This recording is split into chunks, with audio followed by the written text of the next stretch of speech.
에베소서 6장 1절부터 3절까지 우리 한 목소리로 같이 읽겠습니다. 함께 읽습니다. 자녀들아, 주 안에서 너희 부모에게 순종하라. 이것이 옳으니라. 내 아버지와 어머니를 공경하라. 이것은 약속이 있는 첫 계명이니 이로써 내가 잘되고 땅에서 장수하리라. 아멘. 어버이 주일입니다. 설교를 시작하기에 앞서서 아버지에 관한 시, 어머니에 관한 시를 하나씩 소개해 드리겠습니다. 먼저 유시화 시인의 아버지의 얼굴이라는 시입니다. 아버지의 얼굴을 오래 들여다보지 못했다. 아버지는 항상 일터에 있었고 나는 학교에 있었다. 아버지가 퇴근할 무렵엔 텔레비전을 보거나 책상 앞에 앉아 있었다. 내 인생이 바빴다는 이유로 아버지의 얼굴을 찬찬히 들여다보지 못했다. 뒤늦게 아버지의 사진을 꺼내놓고 보았다.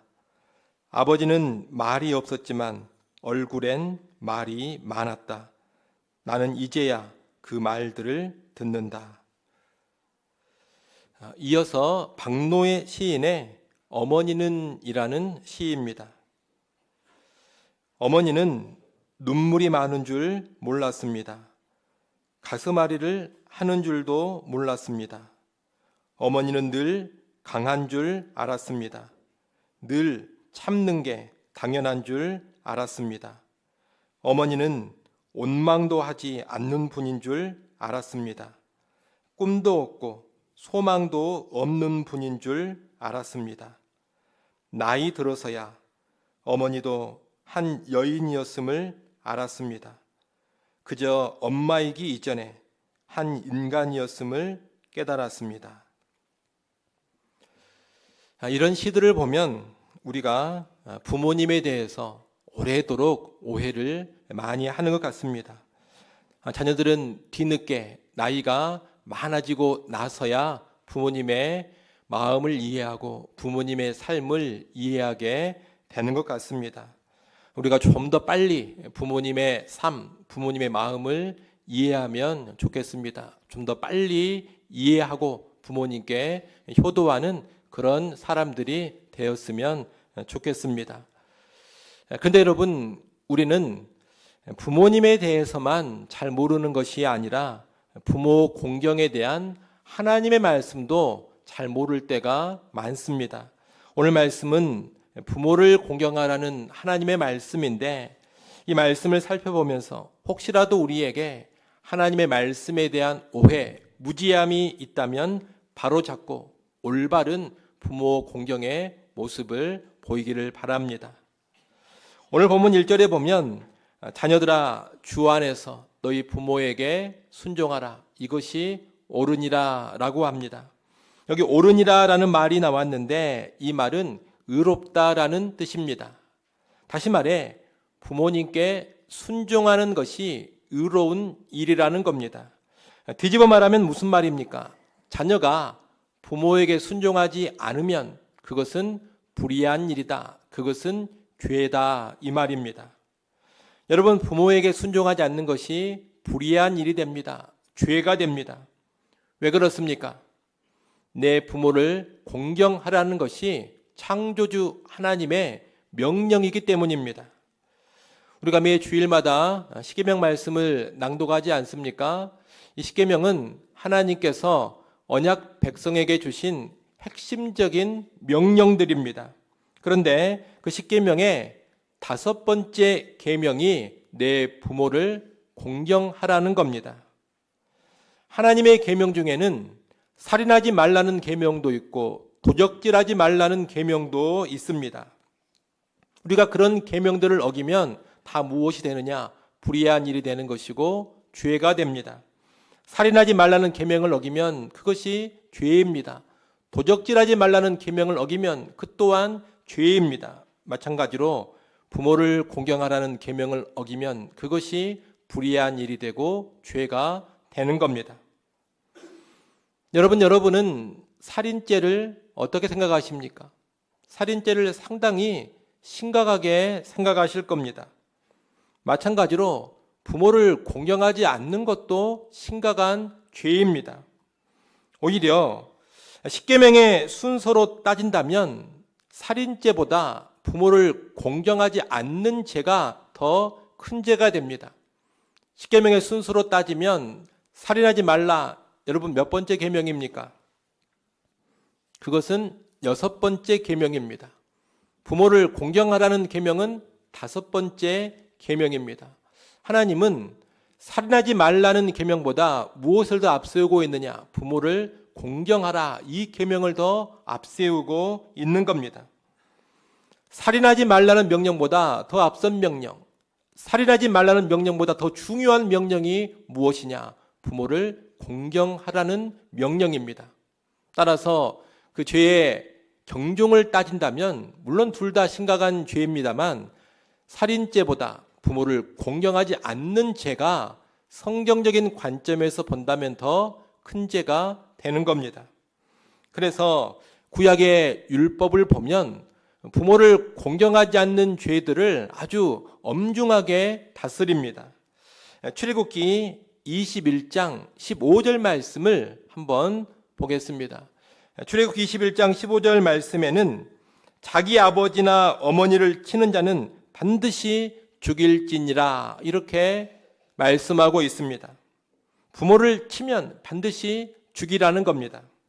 또 출애굽기 21장 17절 말씀도 한번 보십시오.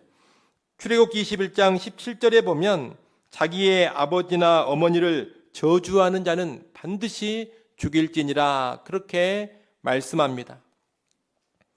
여러분, 구약 율법에 보면 다른 사람을 친다고 해서 그 친 사람을 바로 죽이지 않습니다.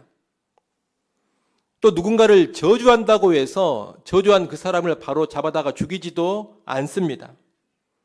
일반적인 사람을 대할 때는 그렇다는 겁니다. 일반적인 사람을 대할 때는 그 사람을 친다고 해서 또 저주한다고 해서 죽이는 일 결코 안 합니다. 그런데 부모를 대해서만은 다릅니다. 부모님을 향해서는 부모님을 때리거나 부모님을 저주만 해도 반드시 죽이라고 합니다. 일반 사람을 때리면 사형당하지 않지만 부모를 때리면 사형을 시킵니다. 일반적인 사람을 저주하면 결코 사형당하지 않지만 부모를 저주하면 즉각 사형을 시킵니다. 이것이 구약 율법의 명령입니다. 그러니 이 5계명이 얼마나 엄중합니까? 오늘날은 이 5계명을 성경이 가르치는 대로 심각하게 받아들이지를 않습니다. 살인은 심각하게 생각합니다. 아마 여러분이 살인죄를 지으면 마음이 편하지가 않을 겁니다. 여러분이 살인죄를 지으면 밤에 잠이 오겠습니까? 마음이 쿵쾅거리고 마음이 불안해가지고 밤에 잠도 잘 못 잘 겁니다. 그런데 부모를 공경하지 않는 죄는 대수롭지 않게 여깁니다. 그런 죄를 짓고서도 아주 편안하게 잠을 잡니다. 이런 모습은 성경의 가르침이 아닌 우리가 살아가는 시대 정신의 영향을 받아서 그런 겁니다. 이 시대가 부모 공경을 가볍게 여기기 때문에 그 영향을 성도들도 받아서 신자들도 받아서 그렇게 살고 있다는 겁니다. 여러분, 성경대로 한다면, 그리고 진정한 심판자가 되시는 하나님의 시야로 바라본다면 부모를 공경하지 않는 죄는 아주 심각한 죄악입니다. 그러니 오늘 우리는 내 부모를 공경하라, 이 계명을 엄숙하게 받아야겠습니다. 여러분, 부모를 공경하는 것은 그저 윤리 도덕적으로 좀 더 나은 삶을 사는 그런 게 아닙니다. 엄중한 하나님의 명령, 엄중한 하나님의 계명에 순종을 하는 겁니다. 이를 분명히 알고 내 부모를 공경하라, 이 하나님의 명령을 엄숙하게 받으시기를 바랍니다. 그리고 그 계명에 순종하지 않은 죄가 있다면 진지하게 깊이 회개할 수 있어야 하겠습니다. 여러분, 부모를 공경하고 부모에게 순종하는 것이 옳습니다. 이것이 의로운 것입니다. 그렇게 하지 않으면 불의한 것이요 심각한 죄악입니다. 이를 명심하시고 엄숙한 마음으로 이 계명을 받아서 부모를 공경하는 예수 믿는 신자들 다 되시기를 바랍니다. 자, 이렇게 부모를 공경하는 것이 옳고 의롭습니다. 부모를 공경하지 않는 것은 불의하고 죄가 됩니다. 그리고 부모를 공경하지 않는 죄에 대하여 하나님은 엄한 징벌을 말씀하십니다. 그런데 이렇게 부모를 공경하라는 계명을 지키지 않으면 심각한 죄가 되기 때문에 그저 무서운 마음으로, 그저 두려운 마음으로 지켜야 하겠습니까? 그것은 아닙니다. 오늘 말씀에 보면 부모를 공경하라는 이 계명은 약속이 있는 첫 계명이다. 그렇게 또 말하고 있습니다. 십계명의 다른 명령들과 달리 부모를 공경하라 이 5계명에는 하나님께서 복을 주신다는 약속이 수반되어 있습니다. 그래서 이 계명을 약속이 있는 첫 계명이다라고 하는 겁니다. 그러면 하나님은 어떤 복을 약속하고 계십니까? 어떤 복입니까? 네가 잘되고 땅에서 장수하리라, 이런 복입니다. 잘된다라는 것은 형통하게 된다라는 뜻입니다. 그리고 장수한다는 것은 그저 그냥 오래만 사는 것이 아니라 건강한 가운데 오래 산다는 뜻입니다. 부모를 공경하는 사람에게 하나님은 이 땅의 삶에서 형통하고 또 오래도록 건강하게 살아가는 그런 복을 주신다는 겁니다. 물론 이 형통과 장수의 복이 반드시 주어지는 것은 아닙니다. 때로 하나님께서는 하나님의 선하신 뜻 가운데 부모를 공경하는 사람이라 하더라도 일찍 데려가시는 경우가 있습니다. 일례로 예수님만 하더라도 상당히 이른 나이에 십자가에 달려 돌아가시지 않습니까? 그것을 보고서 부모 공경을 안 해서 빨리 죽었다, 이렇게 말할 수는 없는 겁니다. 그러나 보편적으로는 부모를 공경하는 사람에게 하나님은 형통과 장수의 복을 주십니다. 일단 효자 집안에 효자난다고 부모를 공경하는 사람은 자기의 아들, 딸들이 자신에게 효도해주는 복을 받아 누릴 겁니다. 집안에서 평안을 누리고 자녀들에게 대접을 받게 될 겁니다. 그뿐 아니라 그의 영육이 잘 됩니다. 하나님이 잘 되도록 도와주시기 때문입니다. 여러분, 이삭을 보십시오. 이삭은 아버지 아브라함이 자기를 제물로 드리는 줄을 알면서도 순종을 하지 않았습니까? 목숨까지 바치는 마음으로 아버지께 순종했을 때 하나님은 그를 살려주시고 그에게 큰 복을 인생 가운데 허락해 주셨습니다.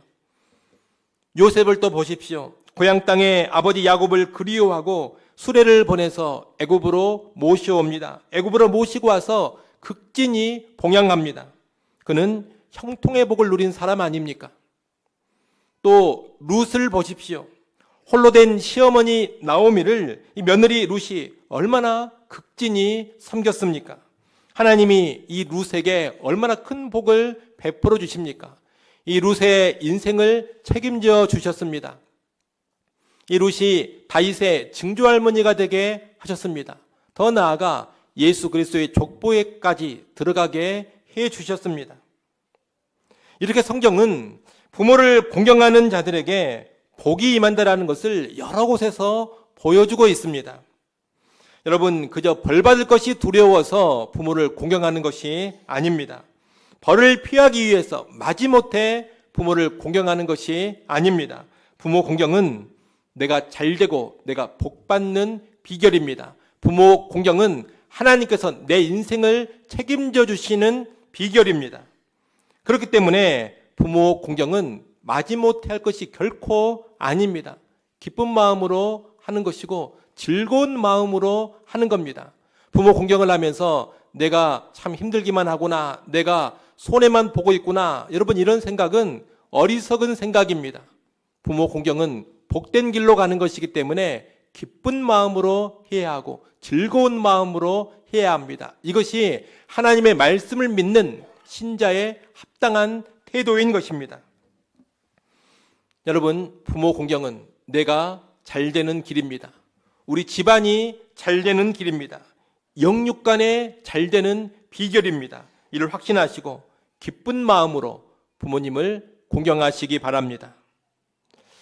이제 어떻게 부모님을 공경할 것인가? 이것을 좀 살펴보겠습니다. 어떻게 부모님을 공경할 것인가? 세 가지를 말씀드립니다. 첫째, 주 안에서 순종함으로 부모를 공경해야 합니다. 이 순종이라는 것은 부모의 권위를 인정하고 부모님 말씀에 예하고 따르는 것입니다. 부모가 하라는 것은 하고 하지 말라는 것은 안 하는 겁니다. 이 순종의 공경은 원칙상 누구에게 요구되는 것이냐? 미혼 자녀들에게 요구되는 것입니다. 결혼하지 않는 자녀들, 그들에게 요구되는 부모 공경이 바로 순종입니다. 결혼을 해버린 자녀들은 부모에게 순종하라 이 명령으로부터 자유합니다. 결혼은 부모로부터 독립하는 것이기 때문입니다. 그래서 부모는 결혼한 자녀들에게 조언은 해줄 수 있습니다만 절대로 이래라 저래라 명령을 해서는 안 됩니다. 결혼한 자녀 역시 부모의 말에 따라야 될 의무는 없습니다. 그러나 미혼, 결혼하지 않은 상태로 부모의 보호를 받으며 부모님께 의존하여 살아가는 자녀들이라면 마땅히 부모님께 순종해야 합니다. 그것이 하나님의 뜻이고 성경의 원리입니다. 요즘 추세를 보면 이 어린 자녀들이 부모님께 순종을 잘 안 합니다. 어린아이들도 부모의 말을 잘 듣지 않고 청소년이나 대학생쯤 되면 아주 대놓고 반항을 하고 불순종을 합니다. 그러나 여러분, 우리 그리스도인 자녀들은 부모님께 순종하는 법을 반드시 배워야 합니다. 부모님이 말씀하시면 예하고 답하고 따르는 법을 배워야 하는 겁니다. 부모들도 자녀들을 대함에 있어서 순종하는 자녀로 꼭 양육을 해야 합니다. 어린 자녀가 자꾸 불순종하고 말을 듣지 않는데 그런가 보다 여러분 이렇게 생각하면서 부모가 대충 넘어가면 안 됩니다. 순종하는 자녀로 양육을 시켜야 되고 순종하도록 훈육을 해야 하는 겁니다.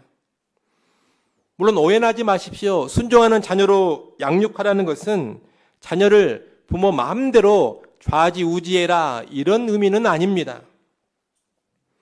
부모는 자녀를 존중해 줘야 되고 또 자녀가 자립심, 독립심을 갖도록 키워가야 합니다. 하지만 그런 가운데서도 반드시 자녀가 부모의 권위를 존중하고 부모의 말이 떨어지면 순종하는 그런 자녀로 키워가야 하는 겁니다. 그렇게 양육하는 것이 자녀에게도 복이 됩니다. 자녀가 그렇게 양육되어져야 하나님의 복을 받는 겁니다. 아울러 미혼 자녀라 하더라도 무조건 부모에게 순종하는 것은 아닙니다. 오늘 본문 말씀에 보면 부모님께 순종할 때 그 앞에 단서를 하나 달고 있습니다. 어떤 단서가 붙어 있습니까? 주 안에서 순종하라 그럽니다. 순종하되 주 안에서, 예수 안에서 순종하라는 겁니다. 하나님은 부모님의 모든 명령에 무조건적으로, 절대적으로 순종하라 이렇게 말씀하시지는 않습니다. 왜 그렇습니까? 부모에게도 죄성이 있기 때문에 죄된 일을 요구하고 악한 일을 요구할 수 있기 때문입니다.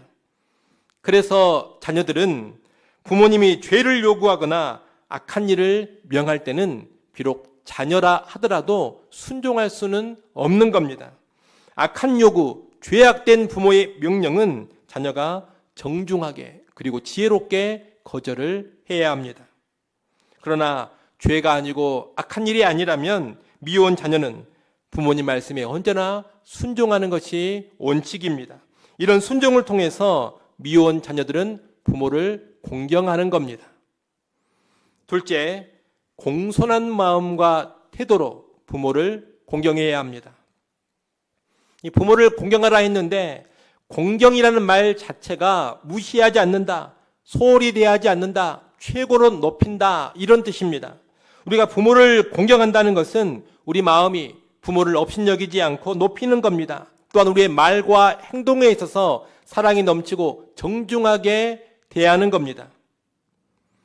의외로 우리 자녀들이 가장 쉽게 화를 내고 가장 많이 짜증을 내는 대상이 누구냐? 그러면 바로 부모들입니다.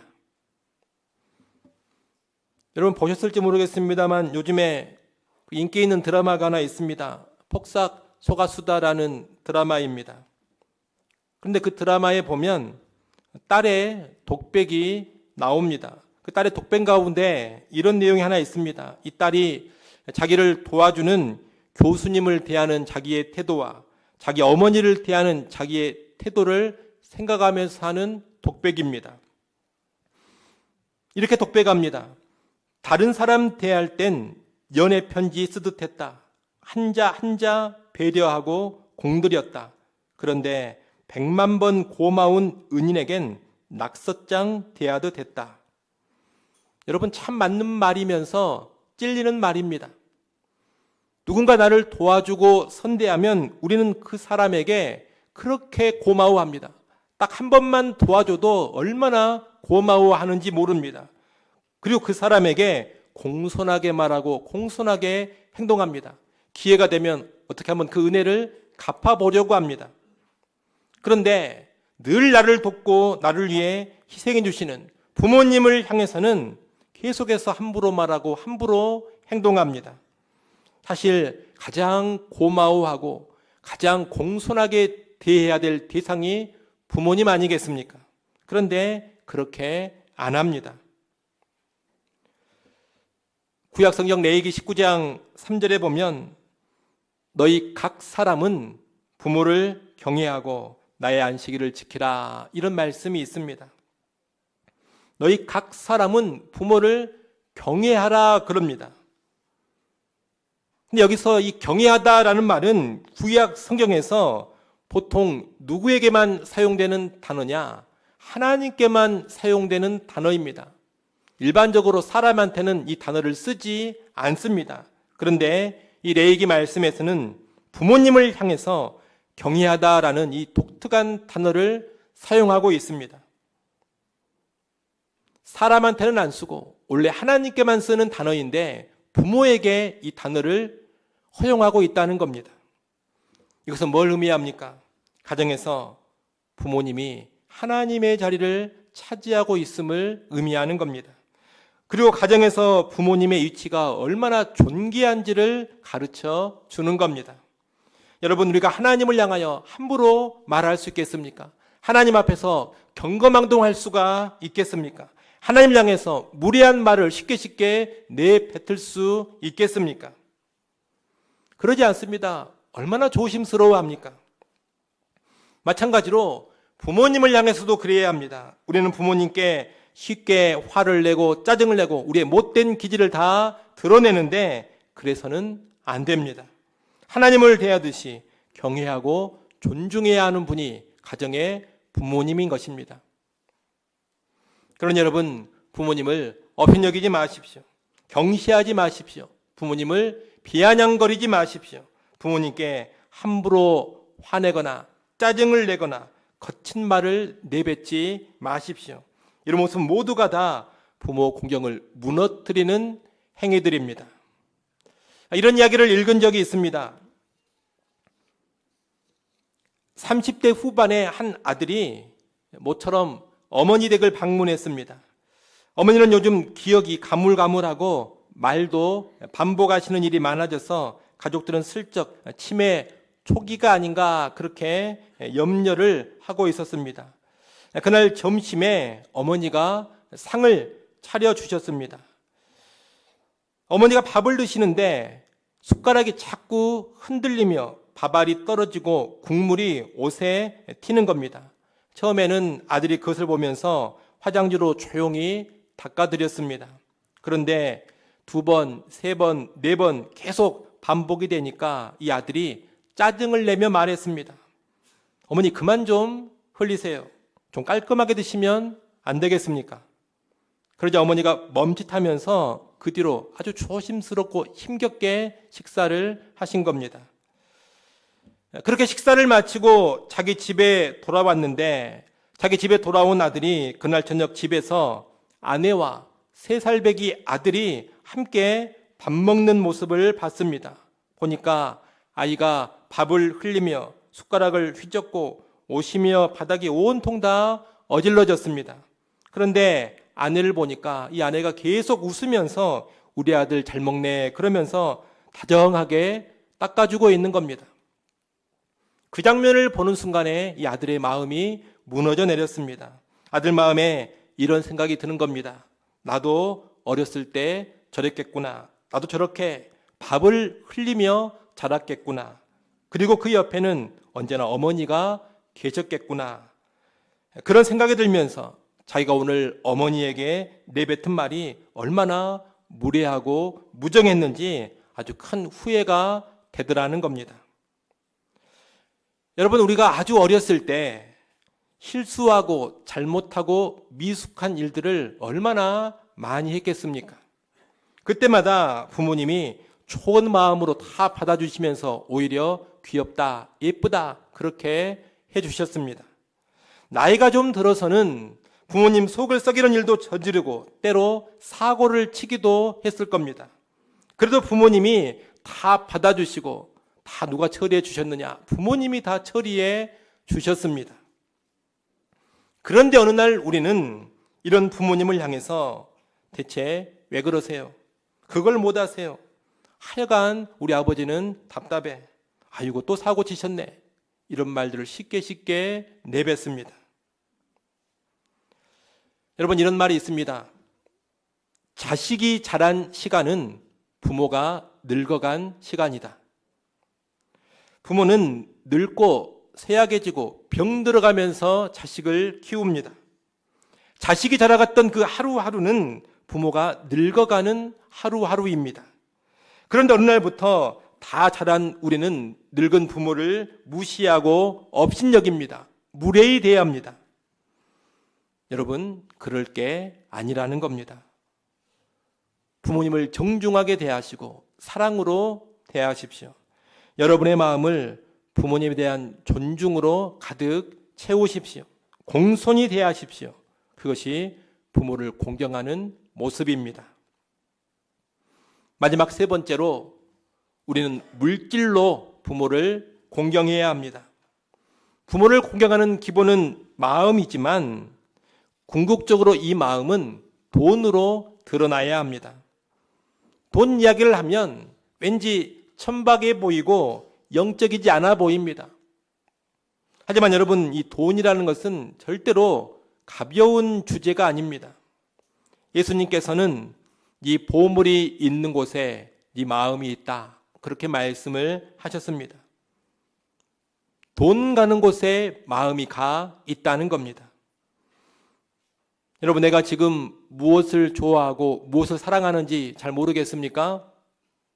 내가 뭘 좋아하고 뭘 사랑하는지 잘 모르겠으면 돈을 어디다 많이 쓰고 있는지 그것 보면 딱 답이 나옵니다. 내가 돈을 많이 쓰는 대상, 그 대상을 정말로 사랑하는 겁니다. 내가 돈을 많이 쓰는 영역, 바로 그 영역을 내가 정말로 사모하고 있는 겁니다. 이것은 절대로 틀리지 않습니다. 정확합니다. 그런 맥락에서 부모님을 공경한다는 것은 마음이 기본이지만 궁극적으로 부모님께 내 돈이 일정 분량 가야 하는 겁니다. 예전에 한 설문조사를 봤습니다. 부모가 자식들에게 하는 거짓말, 이런 제목의 설문조사였습니다. 그런데 부모가 자식들에게 하는 거짓말 1위가 뭐였냐? 아픈 데 없다, 건강하다, 이것이었습니다. 그리고 2위를 보니까 2위가 뭐였냐? 돈 필요 없다, 너네 살림에 보태 써라, 이것이었습니다. 여러분, 부모님이 하시는 그 돈 필요 없다는 말 거짓말입니다. 나이 드신 부모님이 왜 돈이 필요 없겠습니까? 필요합니다. 자녀들은 물질을 드려야 합니다. 물론 나의 경제적인 형편이 넉넉하지 않을 수 있습니다. 여유가 없을 수 있습니다. 그러나 그럼에도 불구하고 우리는 적은 금액이라도 부모님을 섬기는데 반드시 써야 합니다. 나중에 넉넉해진 다음에 돈으로 섬기려고 하면 안 됩니다. 부모님이 내 형편이 넉넉해질 때까지 기다리신다는 보장이 없는 겁니다. 이 물질이 부모 공경의 전부는 결코 아닙니다. 그러나 우리의 마음이 물질로도 표현되어질 때 그 공경이 더욱더 선명하게 전해지게 되는 겁니다. 형편이 넉넉하지 않아도 작고 소박한 섬김이 부모님의 마음을 따뜻하게 해드릴 수 있습니다. 꼭 큰 돈이 아니라 하더라도 따뜻한 식사 한 끼, 한 번씩 챙겨드리는 옷가지, 진심이 담긴 손편지와 용돈 봉투 하나가 커다란 감동이 될 수 있습니다. 중요한 것은 액수가 아닙니다. 정성과 꾸준함입니다. 작더라도 자주 표현하는 것이 부모님께 큰 사랑으로 다가가게 될 겁니다. 제가 예전에도 몇 번 말씀을 드렸습니다. 경제적인 형편이 넉넉하지 않다면 부모님을 물질로 공경하기 위해서 교회에 내는 헌금을 줄여도 괜찮습니다. 헌금 생활도 귀하지만 동시에 물질로 부모님을 섬기는 일도 하나님이 정말로 기뻐하십니다.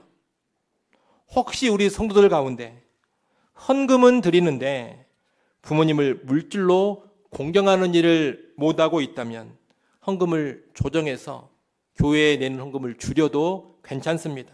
헌금을 줄이고 줄인 만큼 부모님께 드리십시오. 죄 짓는 것 아닙니다. 하나님이 그거 보고 왜 그렇게 하느냐 절대로 그렇게 말씀하시지 않습니다. 하나님이 기뻐하십니다. 편안한 마음으로 그렇게 하십시오. 예수님께서도 복음서에서 고르반이라는 규정을 다루실 때 분명히 그렇게 가르쳐 주셨습니다. 저는 혹시라도 우리 영광교회 성도들 가운데 그 바리새인들처럼 고르반 규정을 지키는 그런 사람들처럼 하나님께 드린다 하면서 부모님께는 드리지 않는 그런 사람들이 없기를 바랍니다. 여하튼 여러분, 형편이 허락하는 범위 안에서 부모님을 물질로 공경하는 삶을 잘 실천해 가시기를 소원합니다. 이제 말씀을 정리합니다. 여러분, 하나님께서는 내 부모를 공경하라 이런 계명을 주셨습니다. 이 계명은 엄한 계명입니다. 우리가 엄숙히 받아서 지켜야 할 계명입니다. 또한 이 계명은 복된 약속이 있는 계명입니다. 그렇기 때문에 하나님이 주실 복을 기대하면서 부담이 아닌 기쁨과 즐거움으로 지켜가야 하는 계명입니다. 그러니 우리 성도님들은 순종함으로 또한 공손한 마음과 태도로 그리고 물질로 부모를 공경하시기 바랍니다. 우리 주님은 세상에 계실 때 하늘의 아버지와 땅의 부모를 한결같이 사랑하고 공경하셨습니다. 마지막 십자가에서 운명하실 때도 제자에게 홀로 남겨진 어머니 마리아를 부탁하실 정도였습니다. 예수님의 제자라면 이러한 예수님을 본받아서 효도할 수 있어야 하겠습니다. 아무쪼록 하나님 아버지의 계명을 잘 받들어서 이 땅에 계신 육신의 부모님을 잘 섬기시고 영육간의 복을 받아 누리는 우리 모두가 될 수 있기를 간절히 소원합니다. 기도하겠습니다. 하나님 아버지, 믿는 우리에게 내 부모를 공경하라는 엄숙한 명령을 주셨음을 우리가 기억하게 하시고 그 엄숙한 명령을 가볍게 여기지 않고 준엄히 받아 순종케 하여 주옵소서. 또한 부모를 공경하라는 이 계명에 잘되고 장수하는 복이 수반됨을 확신케 하셔서 기쁨으로 부모님을 공경케 하여 주옵소서. 순종으로 공경하기를 원합니다. 공손한 마음과 공손한 태도로 공경하기를 원합니다. 또한 물질로 공경하기를 원합니다. 우리 영광의 모든 성도들이 하나님의 계명에 충성스럽게 순종하여서 영육간이 잘되는 귀한 복락 누리게 하여 주옵소서. 예수님의 이름으로 기도드리옵나이다. 아멘.